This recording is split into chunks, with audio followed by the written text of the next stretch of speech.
My name is Sean Gilmartin. I'm the Chief Compliance Officer for Drive Digital, and I'm here to introduce Senator Lummis from Wyoming and Senator Gillibrand from New York. We had cross-agency discussions this morning. Now we'll have a cross-the-aisle discussion moderated by Ric Edelman.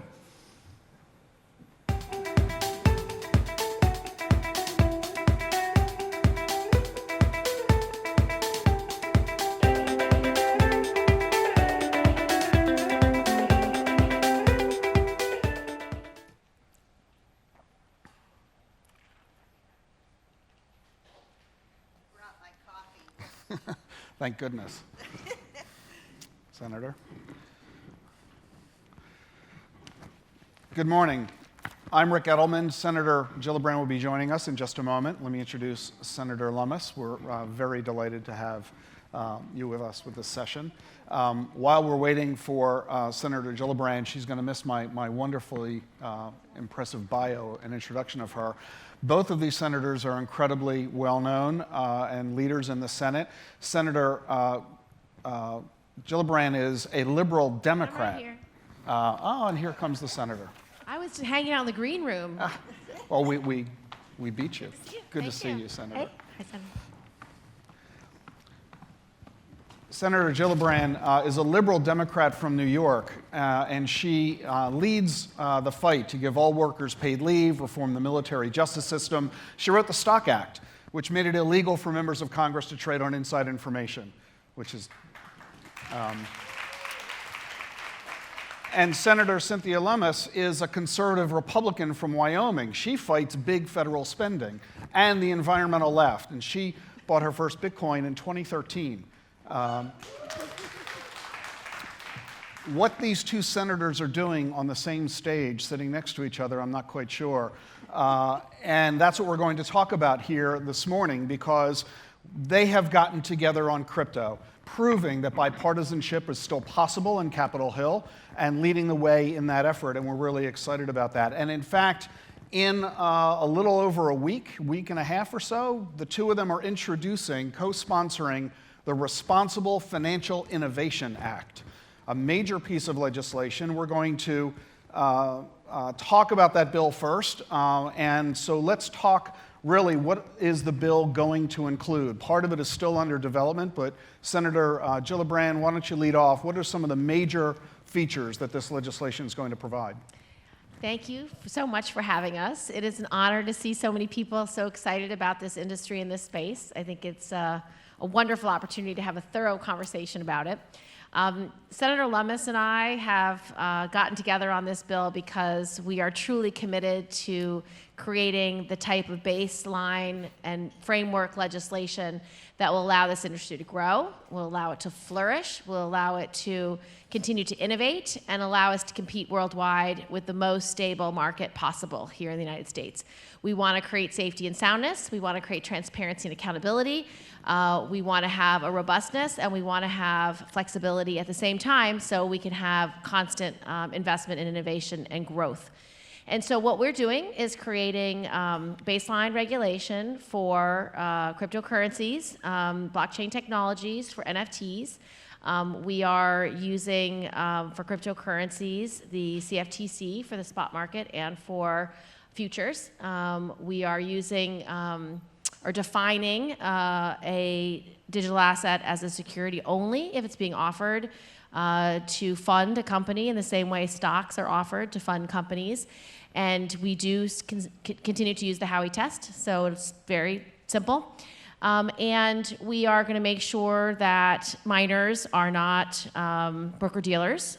They are just business owners, small businesses, individuals. They'll have IRS jurisdiction just like anybody who makes money, but not as a broker-dealer. And so it's baseline. It's the basic framework for which these industries can grow. And we had a lot of common ground when we got together to talk about how to do this. And we're going to release the bill in June, and we're super excited for people to give us feedback and to continue to hone it and perfect it over time. And one of the most amazing aspects of this is that the bill is basic, as you say. You would think after 13 years of Bitcoin's existence that we'd be beyond this point by now, but we're really not. And so there's so much of a need for this, and the timing of this really couldn't be better or come too soon. One of the interesting elements of this, Senator Lummis, is that just yesterday, CFTC Chair Benham said that Bitcoin and Ethereum are commodities.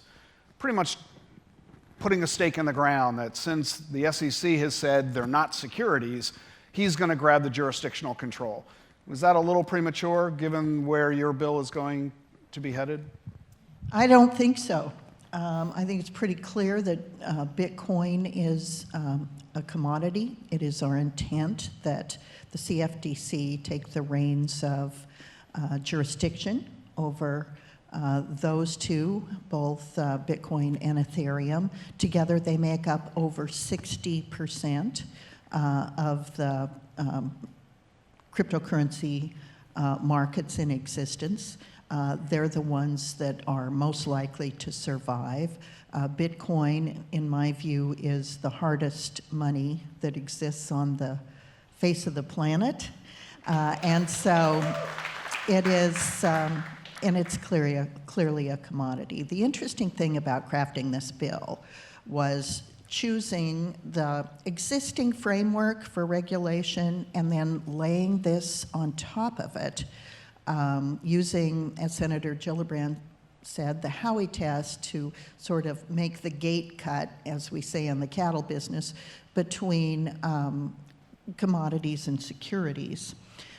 So we also wanted to find the sweet spot, and this is where we're going to ask for people's help once you see the bill that we file. We're trying to find the sweet spot between allowing innovation to continue to occur unimpeded by regulation, but to provide a regulatory framework that everyone can understand. Right now, neither clearly exists, and so some of the innovation is actually being slowed down due to the lack of regulation and a regulatory framework. But we don't want to over-regulate because the innovation is ahead of us even as we speak.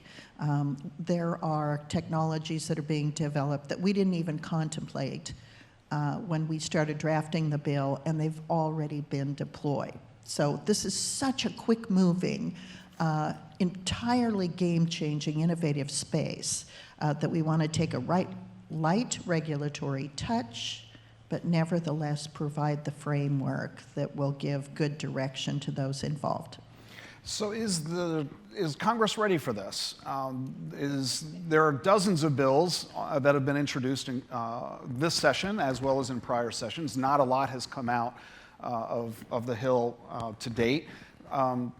Senator Gillibrand, do you think that the Senate and the House are ready to move forward at this point? What do you see the obstacles and challenges going to be? I'm very optimistic, and the reason I am is because this bill has been heavily researched.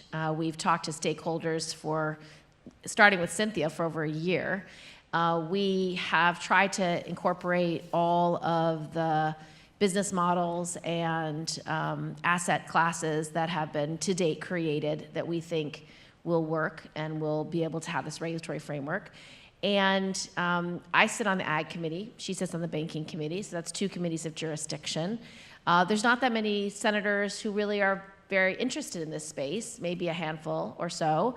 But we think if this baseline bill gets the review and support that we believe it will, that it can quite easily be taken into 4 committees to have oversight hearings. They can mark up the bill, produce the part of the bill that's their committee's jurisdiction, and maybe by the end of this Congress or next year at the latest, get a vote on it, because I think it's ready. I mean, this is legislation we've worked on with the smartest people we can find across the country who know this space well, and trying to really focus on the purpose of each of these business models, the purpose of each of these assets, and then use existing infrastructure.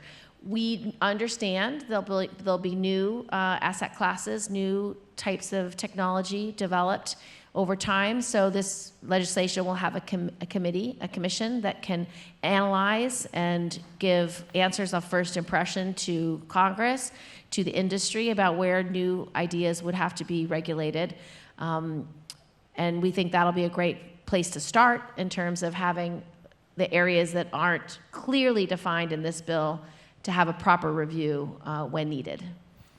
We've also been very, very open with our colleagues about what we're doing. We brief them regularly, especially the ones who have expressed interest in this subject. We brief their staffs. We have Financial Innovation Caucus presentations on a regular basis.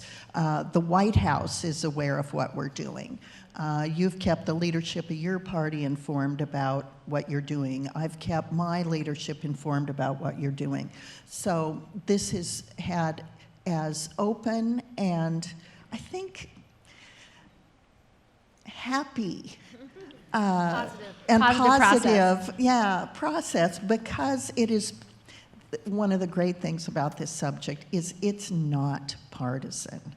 And so it's given us an opportunity to have a very open discussion and set aside any, I don't even know how Senator Gillibrand votes on things. I could probably guess, and I could probably guess that we don't have a lot of similarities in a lot of subjects we vote on, but I don't care.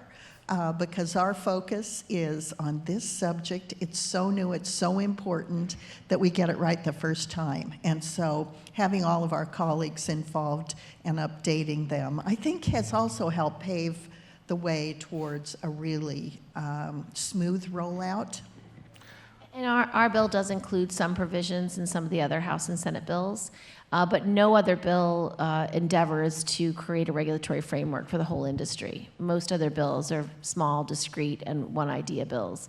This is the whole framework for the entire industry. Well, I'm sure we're all hopeful and enthusiastic about the prospects for your legislation, and we're looking forward to the details and helping you move it through the halls of Congress. One of the concerns that I have to admit that I have is that not everybody on the Hill is terribly engaged in the crypto space or knowledgeable about it. There's a lot, as we know, of misinformation, a lot of bias, which is not backed by knowledge.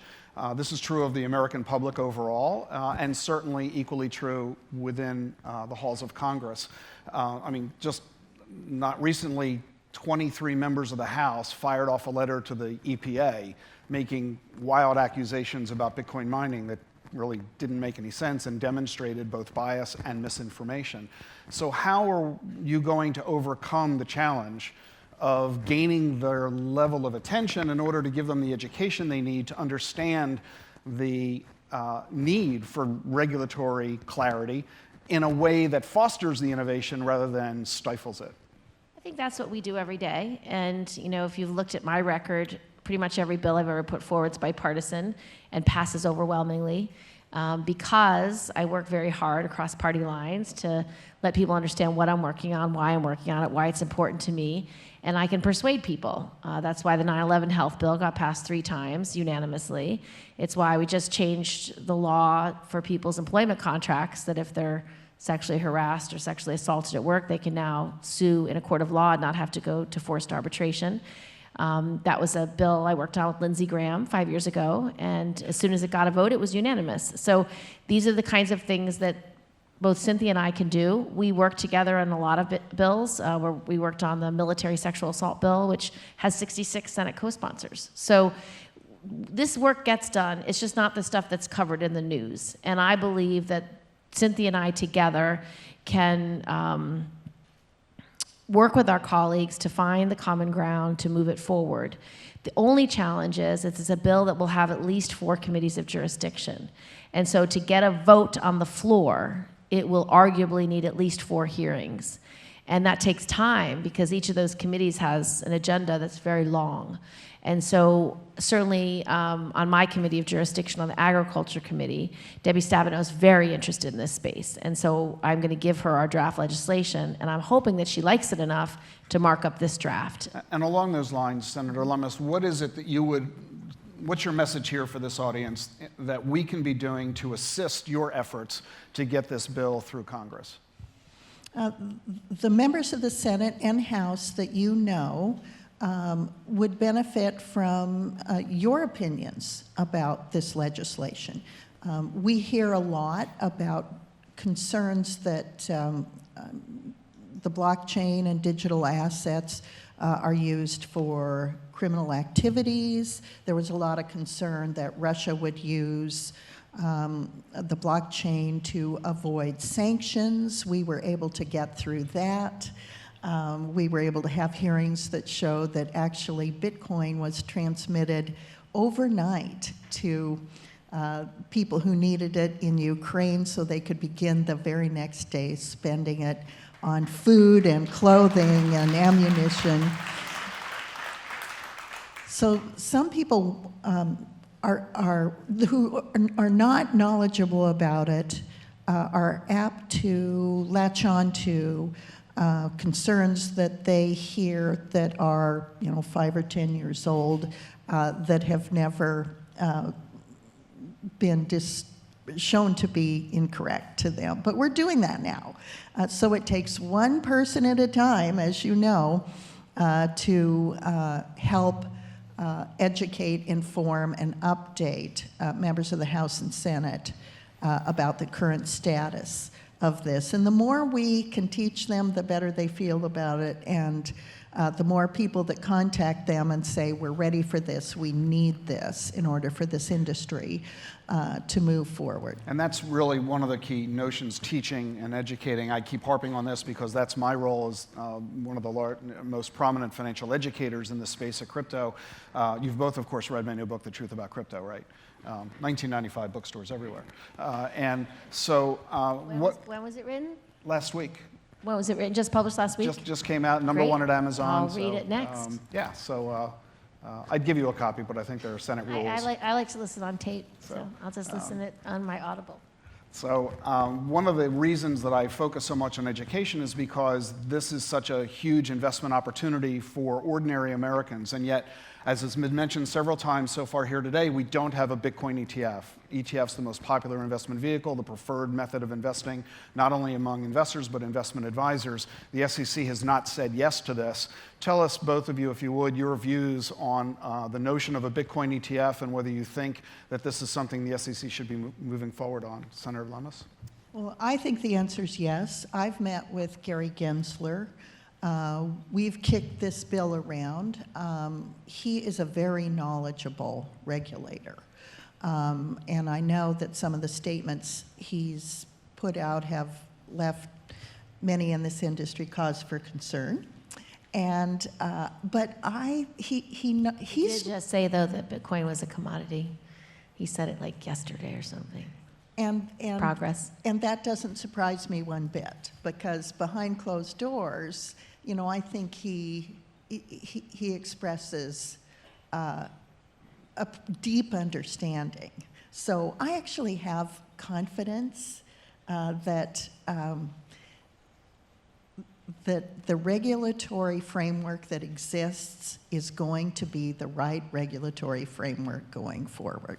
I agree. And also, I've taken time to meet with businesses across the country who have very different business models and very different purposes. You have extremely sophisticated organizations in New York City who want to be broker-dealers, who want to be able to offer financial services and use Bitcoins and other cryptocurrencies as part of their models, who want to be regulated by the SEC but can't get the SEC to focus or pay attention. And then we have innovators in California who are using NFTs to create a democracy organizing principle for the city of Oakland, California. So they are using the technology in a very different way and want very different regulation. And so it has to be flexible enough to accommodate all those business models, but the best thing we can do for all of these businesses is create clarity. Just show the rules so people can follow the rules and make sure the rules are not stifling or create barriers of entry. Because we want the entrepreneur to be able to work in this space and not be beholden to $1 million, price tags from the lawyers to get them registered and don't have to be beholden to banks and other financial institutions to create their business models. So that is why this is timely, and we need to get it done now. And when you see, for example, Bitcoin, which has previously been a store of value, but now it's becoming a means of payment because of the Lightning Network, it doesn't fit neatly into a regulatory framework that exists. So one of the things that Senator Gillibrand has added to the bill is an entity that can look at some of these expansions of function within this space and find the right way to respond in a regulatory nature that will once again not stifle the innovation that we can't even foresee at this moment. We have 30 seconds left, so I'm going to ask you to give an answer in 10 seconds each. Fidelity announced that they're going to allow Bitcoin into their 401k plans across the country. Do you support that innovation and announcement? Senator Gillibrand? I do. I do too. I think this is a great store of value. And we will leave it there. Thank you all very much, Senators Gillibrand and Lummis. Thank you for your time. Thank you, Senators.